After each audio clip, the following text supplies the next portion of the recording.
ভীমপুর নামে এক গ্রামে দুই ভাই বসবাস করত, শ্যামল আর বিমল। দুই ভাইয়ের ছিল দুটি মাটির বাড়ি। তাদের বাড়ি আলাদা হলেও দুই ভাই ও তাদের বউদের মধ্যে ছিল খুবই মিল। ছোট বউ, ও ছোট বউ, তোর ঘরে একটু চিনি হবে রে। দেখ না, আমাদের চিনি ফুরিয়ে গেছে। হ্যাঁ দিদি, আছে, দাঁড়াও, আমি এক্ষুনি তোমার জন্য চিনি নিয়ে আসছি। এই বলে ছোট বউ পাপিয়া ঘরে চলে যায়। তখন ছোট ভাই বিমল শ্যামলকে বলে, দাদা চলো, অনেকটা বেলা হলো, এবার আমরা মাঠে যাই। হ্যাঁ হ্যাঁ চল। এই বলে শ্যামল আর বিমল মাঠের দিকে চলে যায়। তারপর বিকেল গড়িয়ে সন্ধে হতেই তারা বাড়ি ফিরে আসে। আজ বুঝি জমিতে অনেক কাজ ছিল, তোমাদের ফিরতে এত দেরি হলো যে? যাই হোক, হাত মুখ ধুয়ে দাওয়ায় বসো, আমি চা করে নিয়ে আসছি। তখন ছোট বউ পাপিয়া উঠানে সন্ধে দিচ্ছে। এমন সময় হঠাৎ, কে কে ওখানে? ধানের গোলার পেছনে কে? কেউ কোনো সাড়া দেয় না। পাপিয়া প্রদীপ হাতে দাঁড়িয়ে পড়ে। এই দেখে দাওয়ায় বসে চা খেতে খেতে বিমল বলে, কি গো, তুমি ওখানে ওইভাবে প্রদীপ হাতে দাঁড়িয়ে রইলে যে? ওখানে কাকে খুঁজছো? দেখো না, মনে হলো কে যেন ধানের গোলার পিছনে লুকিয়ে পড়লো। এত ডাকছি, সাড়া দিচ্ছে না। হ্যাঁ, এ কি বলছিস ছোট? ধানের গোলার পেছনে কেউ লুকিয়ে পড়লো? কই গো, শুনছো?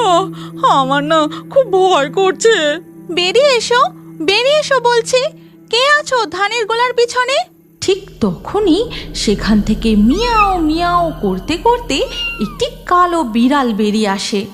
আরে ওটা তো মেনি, ধানের গোলার পিছনে ইঁদুর ধরতে গিয়েছিল। নমিতা তো একেবারে ভয়ে জড়ো হয়ে গেছে। এরপর পাপিয়া প্রদীপ হাতে ঘরে চলে যায়। ঠিক তখনই একটি কালো ছায়া ধানের গোলার পিছন থেকে বেরিয়ে পাশের বড় ছাতিম গাছটায় উঠে যায়। ভাই, কি হবে বলতো? জমির ফসলগুলো যে একেবারে শুকিয়ে যাচ্ছে। কত মাস বৃষ্টি হয়নি, এইভাবে খরা চলতে থাকলে একেবারে সমস্ত ফসল নষ্ট হয়ে যাবে। হ্যাঁ দাদা, কিন্তু ফসল যে নষ্ট হতে দিলে চলবে না। জমিতে জল দেওয়ার কিছু একটা ব্যবস্থা করতেই হবে। আচ্ছা, রায়েদের পাম্প থেকে জমিতে জল দিলে কেমন হয়? এটা তুই মন্দ বলিসনি, কিন্তু সারাদিনেও পাম্পটা একবার ফাঁকা পাওয়া যায় না।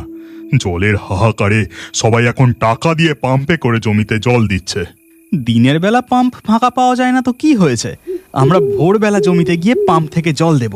হ্যাঁ রে, তুই একদম ঠিক কথা বলেছিস। অত ভোরবেলা জমিতে কেউ জল দেয় না, আর তাই পাম্প একদম ফাঁকা পাওয়া যাবে। হঠাৎ তখনই ছাতিম গাছ থেকে তীব্র ছাতিম ফুলের গন্ধ ভেসে আসে। পাপিয়া ঘর থেকে বেরিয়ে বলে, আহ, কি সুন্দর ছাতিম ফুলের গন্ধ! গোটা বাড়ির উঠোন যেন গন্ধে ম ম করছে। হ্যাঁ সত্যি তো, কি সুন্দর গন্ধ! ছাতিম গাছটায় অনেক ফুল ফুটেছে, আমরা এতক্ষণ পাইনি। তুমি বলতেই নাকে গন্ধটা এলো। শুনেছি ছাতিম ফুলের গন্ধে নাকি তেনারা আসেন। চলো চলো, অনেক রাত হলো, এবার সবাই ঘরে গিয়ে শুয়ে পড়ি। চলো তবে। হ্যাঁ রে বিমল, তোকে তো কথাটা বলা হলো না। কাল একদম ভোর ভোর তুই আমি জমিতে গিয়ে পাম্পে করে জল দেব। ঠিক আছে দাদা। এরপর উঠান থেকে যে যার নিজেদের ঘরে চলে যায়। গিন্নি, তুমি আমাকে ভোরবেলা ডেকে দিও, জমিতে যেতে হবে। ঠিক আছে, চলো এবার ঘুমিয়ে পড়ি। এরপর সবাই ঘুমিয়ে পড়ে। জ্যোৎস্না রাতের আলোয় গোটা গ্রাম একেবারে ঝলমল করছে। ছাতিম গাছটা থেকে একটা হুতুম পেঁচা জোরে ডেকে ওঠে। নিশুতি রাত তার আপন গতিতে বইতে থাকে। বিমল, বিমল, কই রে? ওঠ, ভোর হতে চললো, এবার আমাদের মাঠে যেতে হবে। বিমল! দরজায় টোকা পড়ার শব্দে পাপিয়ার ঘুম ভেঙে যায়। কই গো, শুনছো? দাদা ডাকছে, ভোর হয়ে গেছে মনে হয়। ওঠো, জমিতে যাবে তো। হ্যাঁ হ্যাঁ, উঠছি উঠছি। এরপর বিমল উঠে দরজা খোলে। চল, ভোর হয়ে গেল যে। হ্যাঁ হ্যাঁ, চলো চলো। এরপর বিমল কোদাল হাতে দাদার সাথে মাঠের দিকে চলে যায়। বলছি দাদা, আকাশে তো এখনো চাঁদ গো, আর তুমি অত জোরে জোরে হাঁটছো কেন? আরে এক্ষুনি ভোর হয়ে যাবে, একটু আগে থেকে জমিতে না গেলে পাম্প ফাঁকা পাওয়া যাবে না। কথা বলতে বলতে শ্যামল আর বিমল রায়দের পাম্পের কাছে পৌঁছায়। যা, তুই জমিতে গিয়ে জল দেওয়ার ব্যবস্থা কর, আমি পাম্প চালাচ্ছি। বিমল তাদের জমিতে চলে যায়। তারপর পাম্প থেকে তাদের জমি পর্যন্ত জল চলে আসে। দূর থেকে বিমল হাঁক দিয়ে শ্যামলকে বলে, দাদা, জমিতে জল এসে গেছে, তুমি ওখানেই দাঁড়াও, আমি তোমাকে বললে তুমি পাম্প বন্ধ করে দেবে। ঠিক আছে। এরপর কেটে যায় বেশ কিছুক্ষণ। তখনও চাঁদের আলোয় চারিদিক ঝলমল করছে। জমিতেও জল দেওয়া প্রায় শেষ হয়ে এসেছে। তখন বিমল হাঁক দিয়ে শ্যামলকে বলে, দাদা, জমিতে জল হয়ে গেছে, এবার তুমি পাম্প বন্ধ করে দাও। শ্যামল বিমলের কথার কোনো উত্তর দেয় না, পাম্পটাও বন্ধ করে না। দাদা, জমি এবার ডুবে যাচ্ছে, তুমি পাম্প বন্ধ করে দাও। দাদা, তুমি শুনতে পাচ্ছো? শ্যামল পাম্প বন্ধ না করার ফলে জমিতে অনেক জল জমে যায়। দাদা, ও দাদা, শুনতে পাচ্ছো? পাম্প বন্ধ করো। কি হলো দাদা, পাম্প বন্ধ করছো না কেন? আমি যাই, গিয়ে বন্ধ করি। এই বলে বিমল রায়দের পাম্পের কাছে গিয়ে দেখে সেখানে তার দাদা নেই। এ কি, জমি থেকে এতক্ষণ তো দেখলাম দাদা পাম্পের কাছেই দাঁড়িয়েছিল, দাদা কোথায় গেল? এরপর বিমল পাম্পের জল বন্ধ করে তার দাদাকে ডাকতে থাকে। আশেপাশে কোথাও দাদাকে দেখতে না পেয়ে সে বাড়ির দিকে যায়। তখন ধীরে ধীরে ভোরের আলো ফুটছে, আর বাড়ির উঠানে পৌঁছতেই দেখে একটি কালো ছায়া ছাতিম গাছে উঠে গেল। গাছে ওটা কি উঠলো? কোনো বাদুড় বা পেঁচা কি? খুব হাঁপিয়ে গেছি, একটু দাওয়ায় বসি। এরপর সূর্যের আলো ফোটে। তখন শ্যামল ঘর থেকে বেরিয়ে বিমলকে বলে, বিমল, চল মাঠে যাই, সূর্যি একেবারে মাথার ওপর উঠে গেল। মাঠে যাবে মানে? ভোর হওয়ার আগেই তো তুমি আর আমি মাঠে গিয়ে জমিতে জল দিলাম। তোমাকে কত করে পাম্প বন্ধ করতে বললাম, তুমি বন্ধই করলে না। আর আমি পাম্প বন্ধ করতে গিয়ে দেখি তুমি নেই, ভাবলাম বাড়ি ফিরে এসেছো। সে কি রে বিমল, এ তুই কি বলছিস? আমি খুব ঘুমিয়ে পড়েছিলাম, ভোরে উঠতে পারিনি, এই চোখ খুলল, আর তুই অত বড় জমিতে একা জল দিয়ে ফিরে পড়লি? অত বড় জমিতে জল দিতে কম করে 4 থেকে 5 ঘন্টা সময় লাগে। তার মানে তুই ভোরবেলা নয়, মাঝরাতে জমিতে গিয়েছিলিস? শ্যামলের কথা শুনে বিমল পুরো হতবাক হয়ে যায়। সে কিছুই বলে না। তখন ছোট বউ পাপিয়া এসে বলে, এটা কি করে সম্ভব? তার মানে আপনি দরজা ধাক্কা দেননি? মাঝরাতে তাহলে কে এসে ডেকে নিয়ে গেল? কই গো, তুমি কার সাথে জমিতে জল দিয়ে এলে? ঠিক তখনই তাদের উঠোনের ধানের গোলার পিছন থেকে কালো বিড়ালটা বেরিয়ে বাড়ির বাইরে কোথায় যেন চলে যায়। একদিন সন্ধেবেলা পাপিয়া আর নমিতা দুই বউ তাদের উঠানে বসে মুড়ি ভাজার কথা আলোচনা করতে থাকে। ছোট, কাল ভোর ভোর উঠে মুড়ি ভাজতে হবে। উঠোনের ওই বড় উনুনটায় তুই আর আমি মিলে মুড়ি ভাজবো, তাহলে তাড়াতাড়ি হয়ে যাবে। ঠিক আছে দিদি, কাল ভোরে উঠে আমি তোমাকে ডাকবো। পাপিয়া আর নমিতার কথাগুলো তাদের উঠানের সেই ছাতিম গাছের ডালে পা ঝুলিয়ে বসে শুনতে থাকে এক ভয়ঙ্কর ডাইনি। আর সে একটি চাপা অট্টহাসি হেসে ওঠে।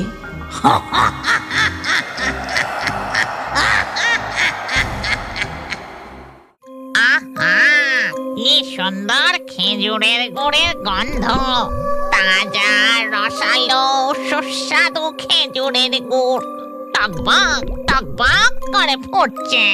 হিঁজুর গুড় খেকো ডাইনি আড়াল থেকে পাঁচুদের বাড়ির উঠানের দিকে একভাবে তাকিয়ে থাকে, কারণ উঠানে পাঁচুর বউ খেজুর গুড় তৈরি করছে। গিন্নি, এই দেখো, আরো 2 হাঁড়ি রস পেরে নিয়ে এসেছি। আরো জোরে উনুনে জাল দাও, কাল পৌষ পার্বণ, কালকের বাজারে শুধু আমার কাছে টাটকা খেজুরের গুড় পাওয়া যাবে। আর আমি চড়া দামে বেচবো। কি বলো গিন্নি? এই পাড়ার সব খেজুর গাছের হাঁড়ি তো ফাঁকা করে দিয়েছ মনে হয়।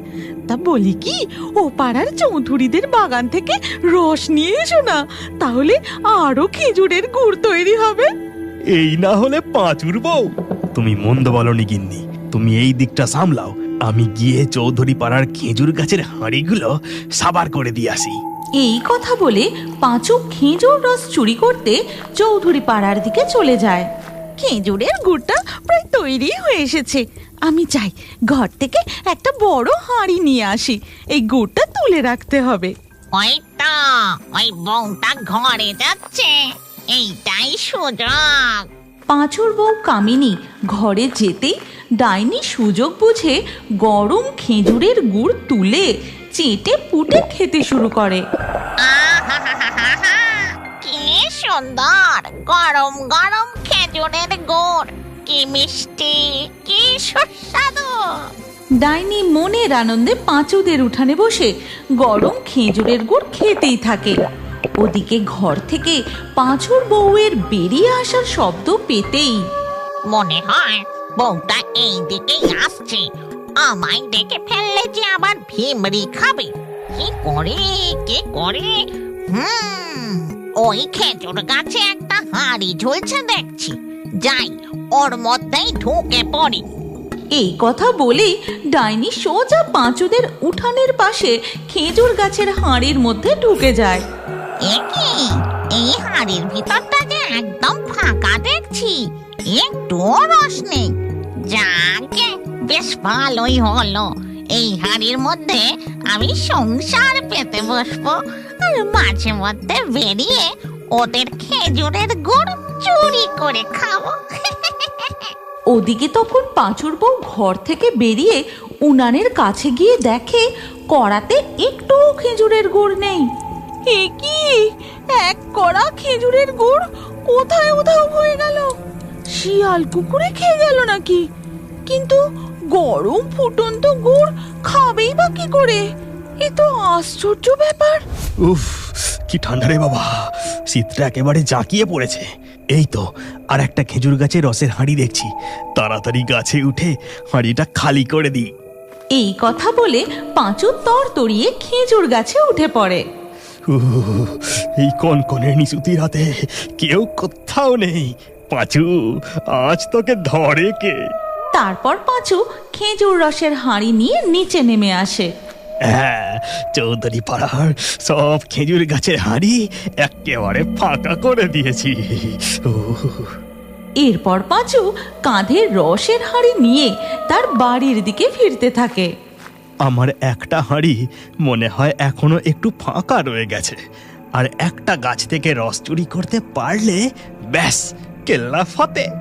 দুটো হাঁড়ি একেবারে ভর্তি হয়ে যাবে। ওই তো ওই গাছটাতেও একটা হাঁড়ি আছে দেখছি। এই কথা বলে পাঁচু তার কাঁধ থেকে রসের হাঁড়ি নামিয়ে রেখে আবার খেজুর গাছে উঠতে থাকে। ঠিক তখনই পাঁচু কি যেন শুনতে পেয়ে হঠাৎ থমকে যায়।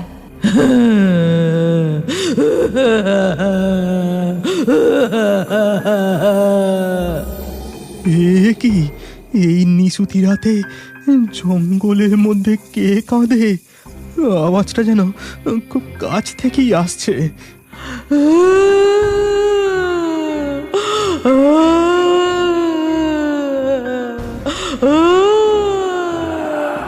পাঁচু প্রচণ্ড ভয় পেয়ে গিয়ে কি করবে ঠিক বুঝে উঠতে না পেরে খেজুর গাছের উপরেই চুপচাপ দাঁড়িয়ে থাকে।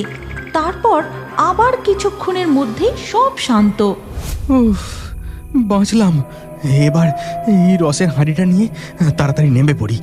পাঁচু খেজুর গাছ থেকে নেমে তার হাঁড়িতে খেজুর রস ঢেলে নেয়। তারপর পাঁচু তার হাঁড়ি দুটো নিয়ে কিছুটা এগোতেই আবার সে শুনতে পায় কে যেন আপন মনে ফিস ফিস করে কথা বলছে।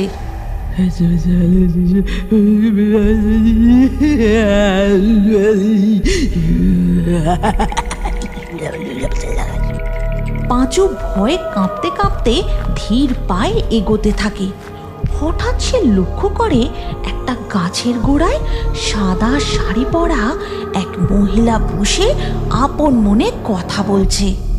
ওরে বাবা, ওটাকে ভূত নাকি? পাঁচু, আজ মনে হয় তোর আর রক্ষে নেই। রাম রাম রাম রাম রাম রাম।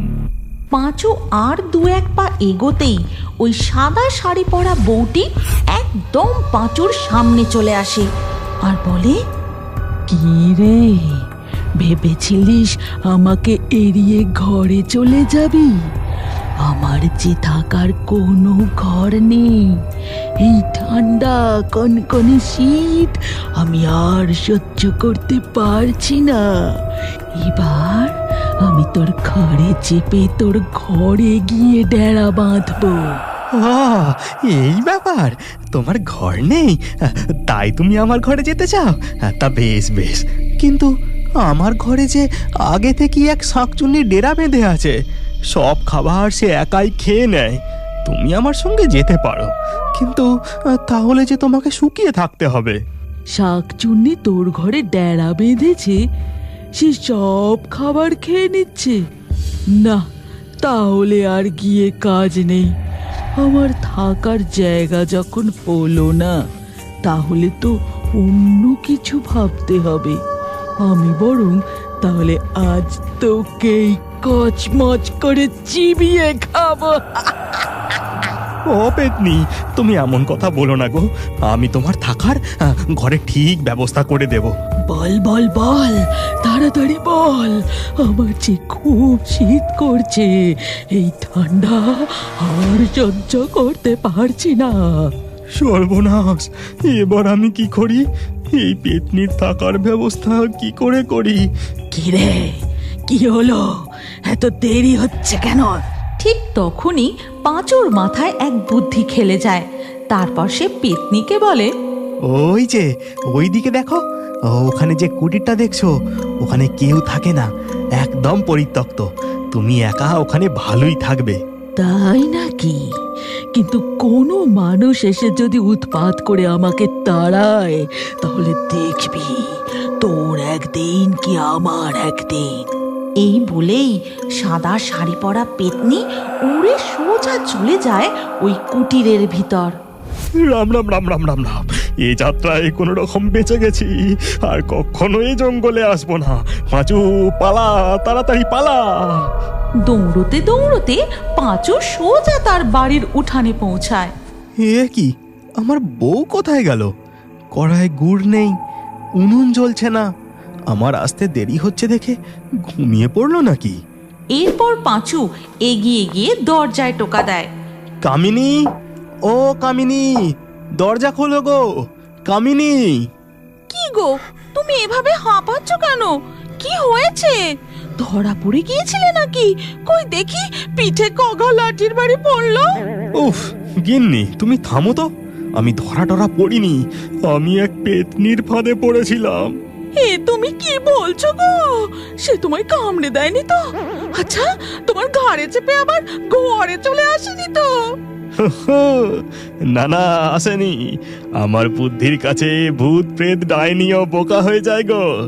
আমি বললুম আমার ঘরে এক শাকচুন্নি আছে, সে সব খাবার খেয়ে নেয়। আমার ঘরে গেলে তুমি না খেতে পেয়ে শুকিয়ে শুকিয়ে আবার মরে যাবে। বাবা, তোমার কি বুদ্ধি, কি বুদ্ধি!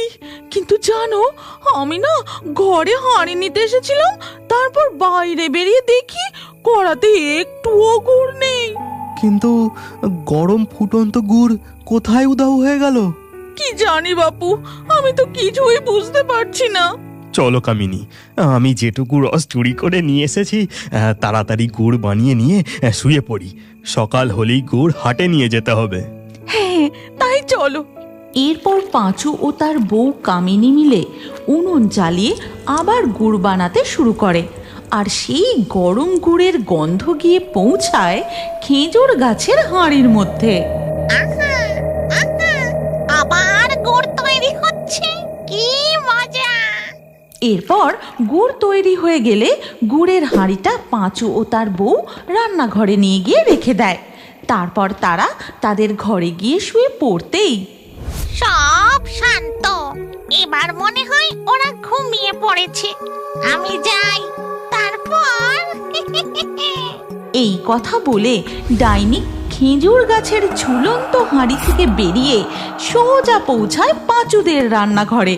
তারপর সে মজা করে খেজুর গুড় খেতে থাকে। আর সব গুড় খাওয়া হয়ে গেলে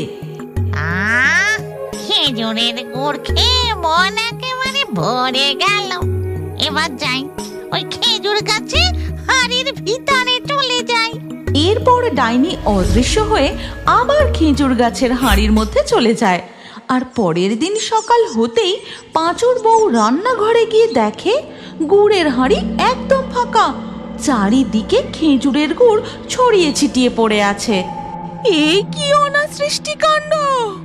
ওগো, তাড়াতাড়ি রান্নাঘরে এসে দেখো, সব গুড় আবার কেউ খেয়ে চলে গেছে। আর ওদিকে পাঁচুদের উঠানের ধারে খেজুর গাছের হাঁড়ির মধ্যে ডাইনি তো বেশ জাঁকিয়ে সংসার পেতে বসেছে। তুমি কি জানো, তোমার নামও আমাদের কার্টুন ভিডিওর মধ্যে থাকতে পারে? আজকের লাকি ড্রয়ে নির্বাচিত নামগুলি হলো লিজা, অনুশ্রী, নুসাইবা, সুমাইয়া, আজিজ, নিধি, টিনা, সুইটি, মিতা, প্রবীর, প্রিয়া, ঝুমুর, শান্ত, দীপান্বিতা, শুভঙ্কর। আপনার নামসহ সেরা কমেন্টগুলি পরবর্তী ভিডিওতে দেখার জন্য এক্ষুনি ভূতের কার্টুন বাংলা চ্যানেলটি সাবস্ক্রাইব করে নিন। তারপর আপনার নাম কমেন্টে লিখে দিন। আর স্ক্রিনের উপরে আসা এই পরবর্তী ভিডিওতেও ক্লিক করে ওই ভিডিওতেও আপনার নাম লিখে দিন। আপনার নাম আমাদের কার্টুন ভিডিওতে অবশ্যই দেখতে পাবেন।